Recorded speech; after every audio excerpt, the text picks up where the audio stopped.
Hey everyone, so we are now in mid-July, which means the MLB trade deadline is starting to gear up. We're starting to get some trades. Andrew Cashner was just traded for two players younger than me, so that was exciting. But we're just starting to gear up for what should be an exciting trade deadline season because there are still some open playoff races, some really enticing um, chases for the division title or wild card spot that we're still going to be experiencing. So I'm going to go through the MLB trade rumors websites list their top 10 trade deadline pieces and then 10 other players who I really am excited to see probably get traded and who I'm excited for and where I think they fit. So we're going to go over that. So we're going to start with the MLB trade rumors list, and the first player that they have on their list listed is the relief pitcher from the San Francisco Giants, where their bullpen is pretty insane, Will Smith. He has a 2.75 ERA with a 2.70 FIP, 1.0 WAR, and he's striking out 12.5 batters per 9 innings. He's clearly, in terms of just pure talent and also performance and also sustainability of that performance, the best relief pitcher on the market, a complete closer that many teams definitely need, and so I think that they're going to get a decent haul for him in terms of prospects. Now, in terms of teams that actually could use him, I think that first and foremost, the Boston Red Sox could use that sort of complete closer that they've been missing ever since they lost Kimbrel. So I think that it fits there. Now, do they have the prospects to give up, be able to get Will Smith compared to the stuff other teams are going to be able to give? I don't know. The Red Sox farm system is kind of thin, but they're still going to be aggressive, I think, in getting him, especially as a pending UFA.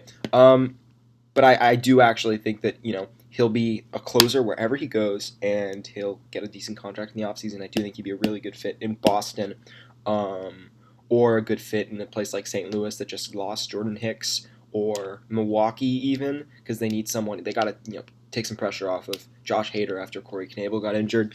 So that would be really useful for them. Tampa Bay also, just because I think they want to have that go-to guy, but I also think that they like what they're doing there and they stick with that kind of system. He's a lefty, so I think he's a fit also in Chicago, where they could really use that left-handed closer. I just don't know whether or not they want to make another big bullpen splash after already just signing Kimbrel. Washington, which has been resurgent, could use bullpen help. I could really see him fitting there. Philadelphia, when Hector Neris is your best relief pitcher, your only reliable relief pitcher, really, there's an issue there. So I really think he would help stabilize that bullpen that's been really shaky. Minnesota could also use him as their closer. I mean, who couldn't use him? But I think that he really fits there. Next up would be the left-handed pitcher, Madison Bumgarner. One of the greatest playoff pitchers of all time. Not quite what he used to be, but still a valuable starting pitcher pending UFA. He's 5-7 on the year, 3.86 ERA, 3.8 FIP, 1.9 WAR, 9.33 K/9. His hard hit percentage is up according to Baseball Savant, but he's still preventing runs, doing usual post-injury Madison Bumgarner stuff, and I think he'll be a really valuable playoff pitcher for whatever team he lands at, considering he's a pending UFA. So for me, the Giants, the issue is you're trading a franchise face and you're losing the opportunity to give him a qualifying offer at the end of the year if you choose not to re-sign him, which is, I mean, you could think that might be an issue. But then I feel like for a starter of his caliber, especially going into the playoffs, the prospect return will be even greater. Now, where he fits would be definitely Milwaukee could use a front-end starter. Boston could use some stability on that rotation. Washington could use a number 5, though, so I don't think he's more of a fit there. Atlanta, he would fit really well. Minnesota, he could fit to sort of be that third arm with Odorizzi and Barrios. The Yankees, obviously, he would fit in. Houston, I'm scared to see what he would do with those Houston Minds. And also, he would never get traded to the Dodgers, but I would rather see Urias be a multi-inning relief pitcher than a starting pitcher going into the playoffs, and so he'd be a good fit there, but they're never trading him to the Dodgers. So I think that he would be an especially good fit on Houston and on the Yankees because they could really use, they're really big contenders, and that he'd be very expensive, but they could make that late push, and they'd have the prospects to entice either team. They have the prospects to entice San Francisco to do that. Now, if I'm San Francisco, I think I might want to ask for prospects, but I also want to see what kind of salaries I can dump along with him if it's going to the Yankees or to the Houston. Because if I can dump, Melanson or Brandon Belt, I know those guys are franchise players, but are they worth their contract? No. So if I can see if I can dump them along with Bumgarner, that would really help my team. But it just depends on what prospects you're looking at and what you really want. But I would think at a bare minimum, you would want from the Yankees Clint Frazier back and then more. So maybe that's too expensive for them. I don't know. If I'm a Yankees fan, you get Bumgarner, you're thrilled because it means you get to see Mad Bum pitching for you in the playoffs. And I know he's not nearly as good as he used to be. He's, people are saying he's overrated, etc. He's still the dude who, pitched all those innings in a game in the World Series and won it for them. So he's still going to be a valuable piece of the trade deadline, and teams see that. Next up on their list is Zach Wheeler, pitcher for the New York Mets. 6 wins, 6 losses, 4.69 ERA, but a 3.66 FIP for 2.6 WAR. He was incredible the year before. He was, the Mets chose not to trade him. He has been up and down this year, but he's been very unlucky, as shown by his 3.66 FIP, but a 4.69 ERA. Yeah, last year he had a 3.31 ERA with a 3.25 FIP for 4.2 WAR in 182 innings only. So he has history of being really high upside pitcher. So theoretically, a team buys in on that. They fix what's wrong with him or just get him more luck and a change of scenery, and they get a really high-end pitcher. So I think the Mets have every incentive to trade him as a pending free agent, and I also think that he'll fetch a good return, given not anything overwhelming, but I do think they could definitely get some good prospects for him, and maybe even, obviously, the Mets are very much in a bad spot after that Cano trade. I get what they were trying to do. I respect seeing a division that's pretty decently open for them and going for it, really trying to compete with that strong rotation that they have, but acquiring that Cano contract and if you're trading Justin Dunn and Kelenic, and taking on salary, why are you doing that for the main prize is an incredible relief pitcher, incredible closing pitcher? Because those are incredibly volatile assets that are also decently easy to replace compared to all the other positions. It's not easy to get an elite closer, but it's easier to get an elite closer than an elite starting pitcher, for example. So you're crippling your team's financial future by taking on the Cano contract, which he thought would do well, even though, post-PED suspension, Cano has been terrible. And then also, Edwin Diaz has been nothing like what he was before because he's a closing pitcher. They're volatile. That's what they are. So giving up all that much for just that, it just didn't make sense. And I think when they chose to hire Brody Van Wagenen instead of that other candidate who was from the Tampa Bay organization, they really made that mistake because he probably, I get wanting to give your fans exciting baseball. I get wanting to compete, but when you're just trying to force it, he could have made a choice to compete and traded for other assets that would have yielded him significantly better and more valuable returns than risking it all on a 36-year-old previously suspended second baseman with a massive financial commitment and a volatile closer with, an incredible year, but only that year. So it just doesn't make sense, and I think the Mets now trading Zach Wheeler could be their own rental for them as they get into a playoff run, but instead they're going to have to trade him because they're not in the playoff race, and that's the issue. All right, next up, Marcus Stroman.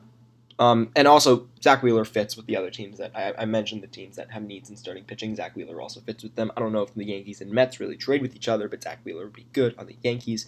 Also, put him in Houston, has a sub-1 ERA, because that's just what they do to pitchers. Next would be Marcus Stroman, 3.25 ERA, 3.72 FIP, 5 wins, 10 losses, 2.3 WAR. Never gives up, doesn't really give up homers, less than 1 homer per game. Got 1 more year of team control after this one. Incredibly energetic player. He isn't quite the elite ace that some Toronto fans really want him to be, but this year he's been pitching so well that I would feel comfortable having him start high-value playoff games. And I think teams look at him and see that, and they see that extra year of control. So I think he'll net a really strong return for the Blue Jays. If I'm a Blue Jays fan, I'm wary of trading him within the division to a team like the Yankees, but he would be so good in New York, and he'd be so good in Houston.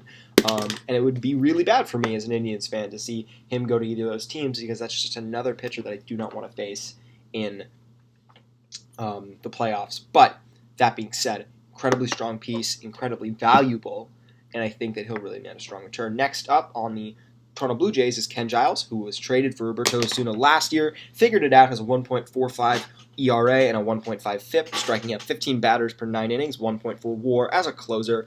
He has those, not mental issues, but like he's been shown to be really prone to frustration, have these anger outbursts on the field.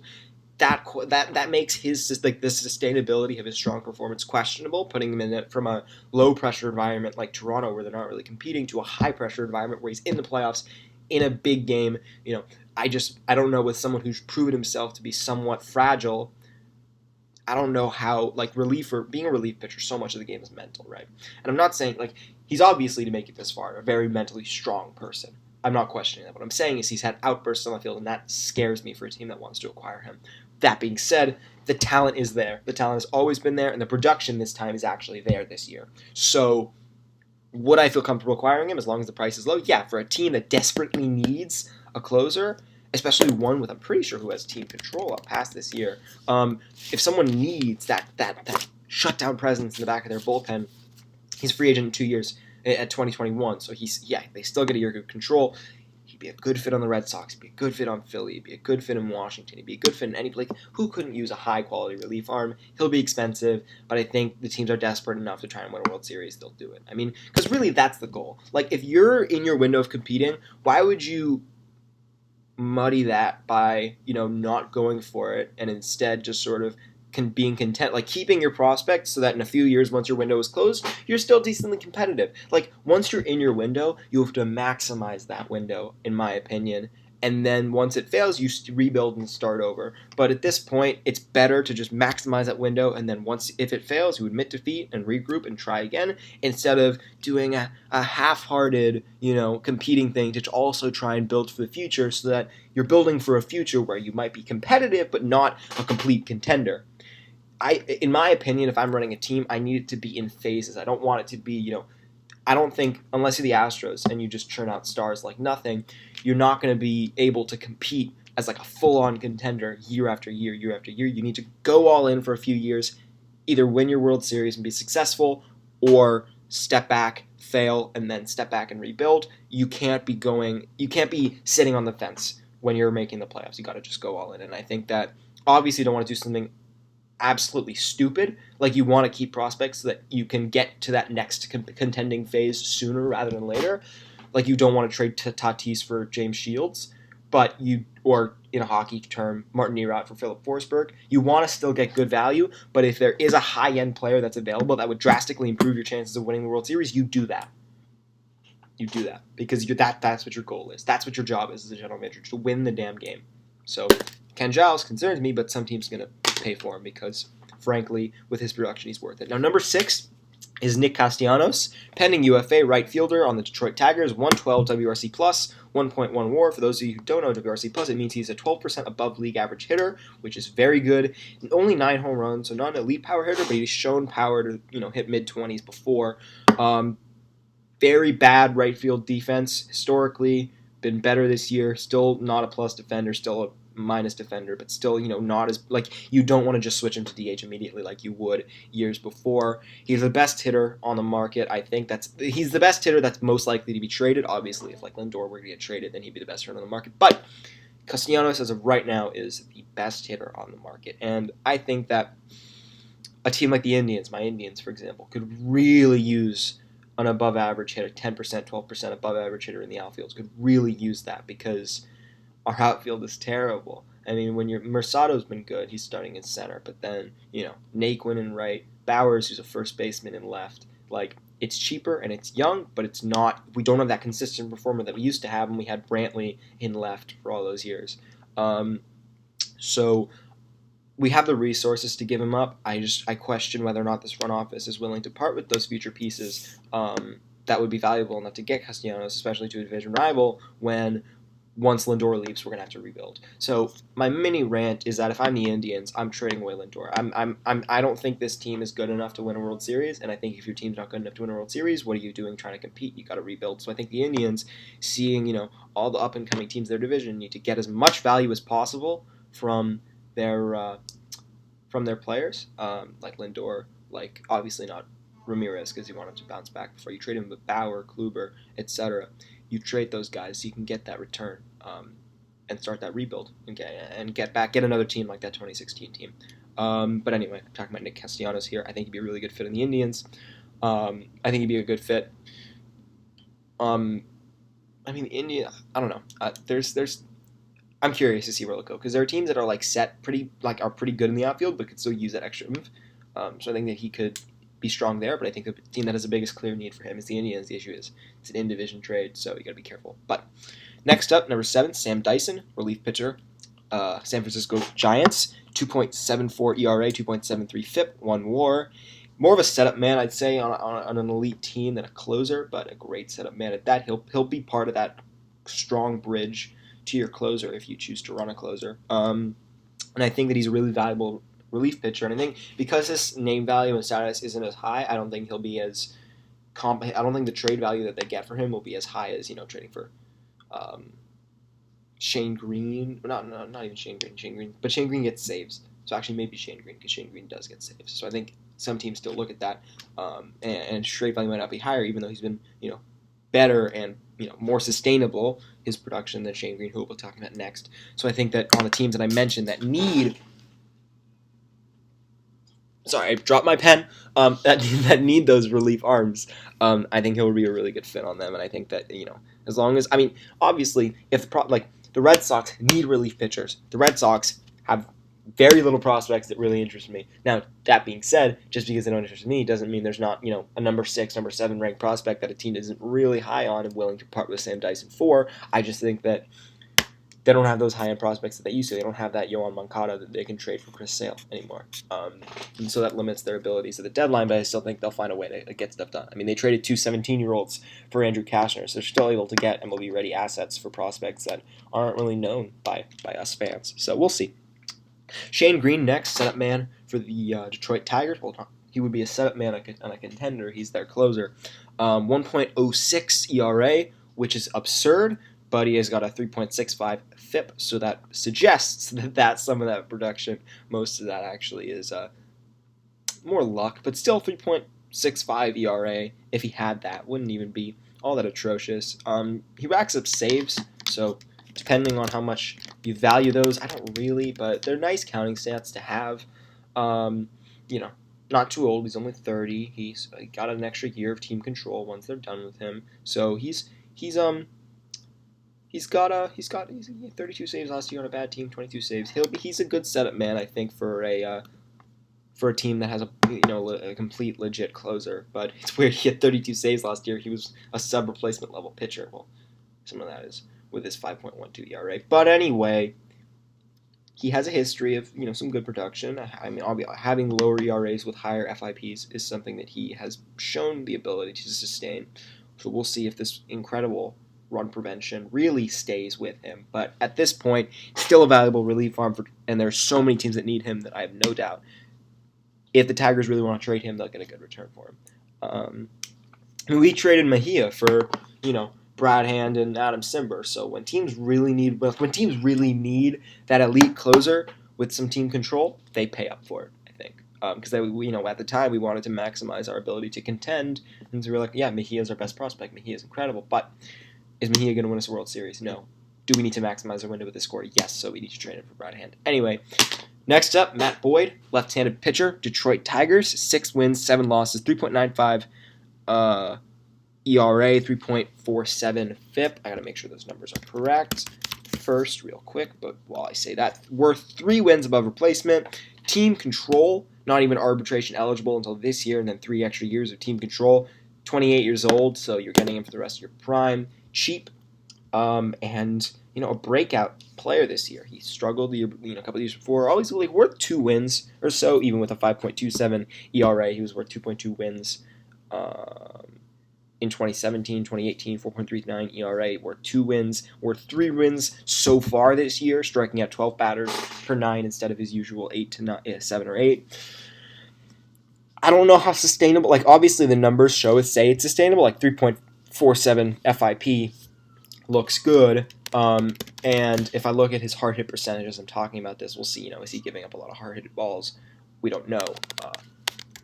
But that being said, great starter. Teams are really viewing him as that great starter. And with so many years of team control, he'll cost a ton. Like I truly think that if the Astros want to get him, and I think if the Astros do get him, he'd be incredible for them because that's what they do. He's near the top in terms of 2019 MLB rankings, 82nd percentile in fastball spin rate. So if you know the Astros, you know what that means. But what I'm saying is that he is a great pitcher who's not all that proven, but from what he's done this year, he's been great, and he probably will do great, especially if he goes to the Astros. But if he goes to the Astros, could I see them trading Kyle Tucker for him? I don't know if they want to give him up, but could I see the Detroit Tigers reasonably demanding Kyle Tucker or Forrest Whitley? Absolutely. I think he'd be an incredible boost to the Astros playoff hopes, and I think that if they're really trying to win a World Series, they have to do this because could they replace a Kyle Tucker in the outfield? Are they good enough at developing players to be able to do that again? I think so. So is it worth it to really go for it when you can and when Altuve's in his prime, when Spring is in his prime? Is it worth it to go for it? Yes. So would I consider trading for Matt Boyd like that? Sure. Would I rather have Bumgarner because he's more proven in the playoffs? Absolutely. But would Matt Boyd be better for a long-term situation to give up one of those high-end prospects because you're getting those years of him? Yes. So he'll be a very interesting case. I'm very excited to see if he gets traded or not. The Detroit Tigers could still keep him, give him that 1-2 punch with Fulmer, be that, those consistent starting pitchers that you need, but they could also, when his value is at his highest, they could also maximize that trade value and trade him. So we'll see. We'll see what is done, and I'm excited. Next up would be Tony Watson of the San Francisco Giants. They have a really good bullpen, especially for a bad team. They're also, when you look at the standings, they're not that far out, technically. They're third in their division, 16 games back. They're not catching up to the Dodgers, but they're only 3 games below 500. And when you look at the wild card race in the NL, as of right now, the Nationals are there, and the Phillies are there. And the Phillies are 49 and 46. The Giants are 46 and 49. So theoretically, could the Giants make the playoffs? Absolutely. It takes one hot stretch and then they're in. The wild card is wide open. But is it worth it to keep on to all these guys whose value is so high for the upside of a one-game playoff, especially with so many teams competing for it? No. In my opinion, no. So, the Brewers not even in the playoffs. Wow. Okay. But what I'm saying is that they're only a game away. They're only a game behind the Phillies. But it's so close, and I'm so excited to watch what's going to happen. But I just don't think that I think Farhan Saidi, their GM, is smart enough to say, we're not winning this year. We're going to see what we can get. We're going to maximize our potential for the future because that's when we're actually going to be able to win a World Series. They had a good run, and now it's time to step back. So, Tony Watson, again, relief pitcher. All the stuff I said about relief pitchers before, I think holds true with him, and I think, he'll be the team that I think the Giants who trade him will be fairly compensated for his services for how much team control does he have? Let me check. He is a free agent. 2020 player option, so he's actually could be a free agent at the end of the year because he's 34. So we'll see. All right, my players. I have 5 batters that I want to talk about, and then 5 pitchers. First would be Todd Frazier of the New York Mets, third baseman, 108 WRC plus, 12 homers, pending UFA. I don't know. The thing with Adam Eaton scares me with looking at him as a person, but, I don't know him as a person, so I can't say he's a bad dude. But I can say he's an above-average hitter who can play third base, hit for power, and I think that teams that need that extra bat could really help. For example, Philadelphia, Tampa could really use that bench bat, and I think he would really be a fit there. I mean, you can never not have more depth. So I think that he really fits on those kinds of teams, and I think he's an above-average hitters are difficult to get these days. So a pending UFA, he could really be that veteran presence in a lineup that teams need, especially with that power. Next up would be Corey Dickerson. Corey Dickerson was always my example of why people really my example for Corey Dickerson was if you look at last year, right? I'm just gonna go on a slight tangent here. If you look at last year, he had a 115 WRC plus, identical to his production from the year before. He hit 300 with a 330 OBP and 13 home runs. So his power went massively down from the year before where he had 27 home runs. But, his increase in OBP, his increase in batting average made that run creation stay the same. His WAR increased a little bit. But what I was saying is that if you look at year to year, the sustainability of that production, he's got a 300 batting average, a 300 OBP. If his BABIP doesn't stay at that high 300s level, like 333, 338, 321, what it's been at for a while, his WRC plus crashes. I mean, the year before, his BABIP on the Rays was 285 instead of 338. Instead of having a 325 OBP or a 330 OBP, he had a sub 300 OBP. He was still a league average hitter, but not an above average hitter. And with his mediocre defensive base running, he was only a 1-WAR player instead of the 2-3 WAR player that he could be. So what I'm saying, I use Corey Dickerson as an example of batting players with OBPs that are very much separated from their batting average in a good way means that their production is more sustainable because it's not as much subject to the fluctuations in BABIP.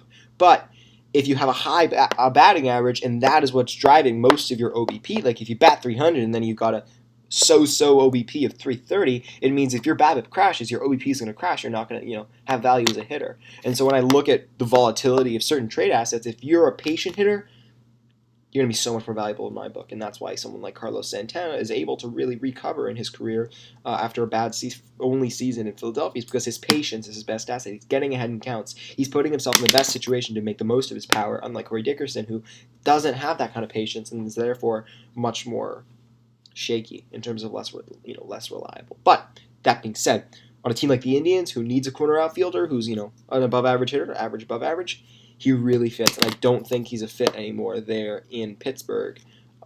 So I would really like to see him on the Indians, especially with that, not a heavy salary commitment that's needed for him as a free agent at the end of the year. Only $8.5 million. If they could retain salary, even better. We're kind of poor. But that being said, really would like him on the Indians, or really any team that needs corner outfield help.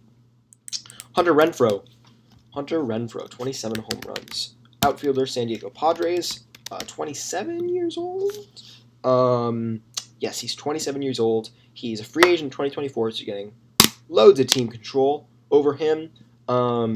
He's hit 27 home runs this year, hit 26 last year. The difference is last year his OBP was only his OBP was 302 instead of 313, which actually that's weird. 26 home runs full season. In 85 games, he has 27 home runs instead of 26 and 117. So his WRC plus, therefore, is 130. Combine that with a really strong arm out of 60 arm.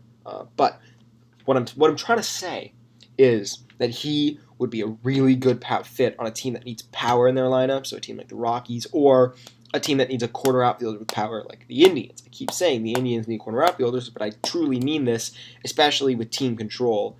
And for a decently cheap price, he's making $500K. I would love to see him on the Indians. I don't know what it would cost.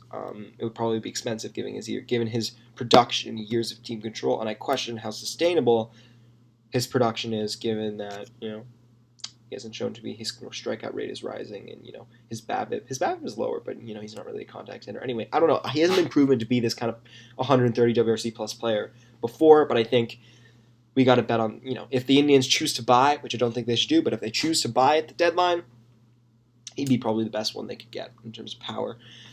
Finally, Trey Mancini on the Baltimore Orioles. He's my last hitter that I'm talking about. He has I don't have his stuff right. 120 WRC plus, 1.4 WAR, 17 home runs, hitting 282/342.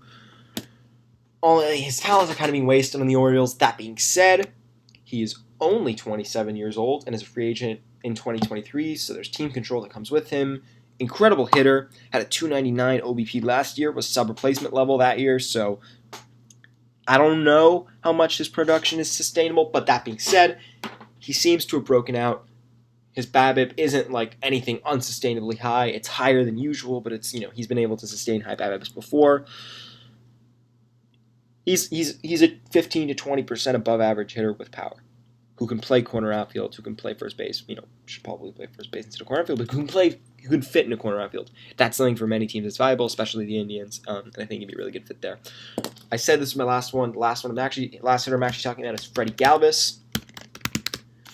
Freddie Galvis, shortstop of the Toronto Blue Jays, got a 2020 club option for the next year. It's reasonably cheap, so I think you got control over him, which is good.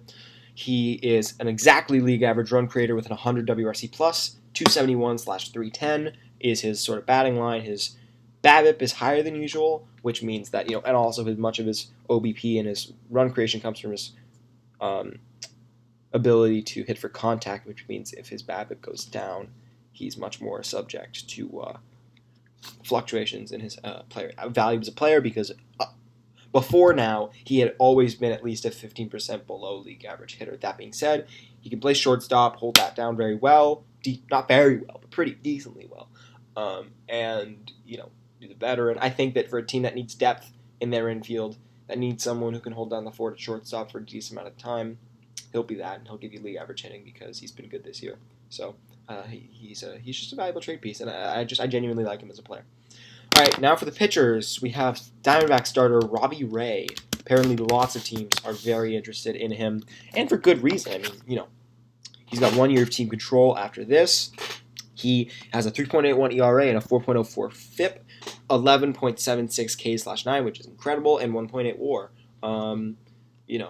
He in his last start, he gave up 1 run on 2 hits and 2 walks for 6.1 innings, where he struck out 8. That's good for the D-backs, getting into the deadline. They want his value to be as high as possible. And I think as long as, he's been able to sustain good. He's been able to sustain, high 3s ERA for a decent bit. And, in 2017, he had a 2.89 ERA. Yes, his FIP was a 3.72, which is much more in line with his career. And so I think if you're getting a high 3s starter with a year of team control who can pitch innings for you and give you great starts, and you can be comfortable with him in the playoffs for teams that need starters, how much better are you going to get? So Robbie Ray is one of the best starters on the market, in my opinion. Next up would be Tanner Roark, 1 year free agent signing by the Cincinnati Reds. Unless he was traded, I'll have to look at that. It isn't really relevant for our conversation here. 3.99 ERA, 4.2 FIP, in that high 3s, low 4s range typically, but he eats innings. He gives you decent innings, which for teams that need solid depth in their rotation, like the Red Sox, even with Cashner, or Washington especially, which is kind of funny because that's where he came from. But anyway, they need that number 5 because they just have not had that number 5 pitcher. Or the Braves, I want to see if the Reds are going to trade Roark, because I think they went into this year trying to compete, and they're still very much, they still very much have the ability to make the playoffs. But I think return to the Nationals would really be good for him, because he would give them those innings, those good innings in their number 3 slot that they, in their number 5 slot that they could really use. Next is Jason Vargas with 4.23 ERA, 4.66 FIP. Mets fans were very, very, very much down on him. I was too, but he's shown himself capable of really giving you surprise, really good starts. Like he had one against the Yankees that was incredible. So if you need someone in that number 5 slot who's got experience and got leadership, okay, I say leadership, I'm pretty sure he tried to attack a reporter. So that's a little questionable, but he should be a very cheap acquisition if he costs anything at this point. And for a team that needs a number 5, if you don't have much prospects to give and you need innings, he can help. And maybe you put him in you do like a Liriano thing where you put him in a long relief role for the playoffs. Does he have value there? Maybe. Could a team like the Astros acquire him for basically nothing? Find something that he doesn't know that they know, tell him to do it. He has a 2.00 ERA with them. Maybe. So for that kind of price, I'd like to see. I think he's a good. And the same holds true for Mike Leake. Similar kinds of productions. He's got a 21-1 strikeout to walk ratio, so I feel like teams can do that. And he pitches on average 6 1/3 innings per start for a team that just desperately needs innings to get them over the hump. Like I keep mentioning, the Washington Nationals need that. He'll really be a fit there, and I think that the Mariners have shown their willingness to pay down contracts, so he should come pretty cheap despite having a hefty contract with an extra year of control. And then finally, Michael Givens, relief pitcher, Baltimore Orioles, free agent in 2022. He's been hammered by home runs this year, so he's got a 4.5/4.68 ERA/FIP. But the year before, he's striking out 12.75 batters per inning, and the year before he was incredible.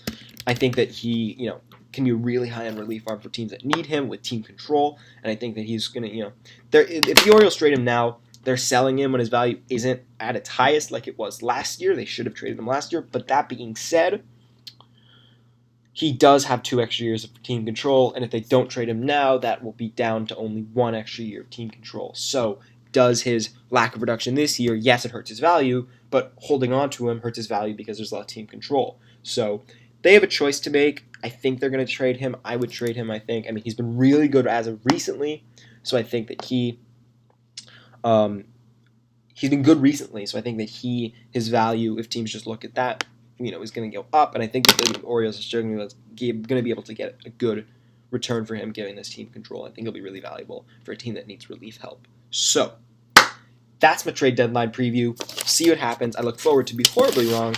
I look forward to so many trades I could not have even thought of happening, and we're going to have a really excited deadline, and I hope the Indians, as much as I love Lindor, I hope they just, blow up and start over, because that's what we need. But for all these teams, I'm excited. I'm so excited for this playoff race.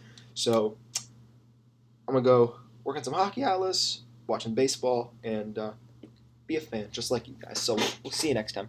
Thank you for listening.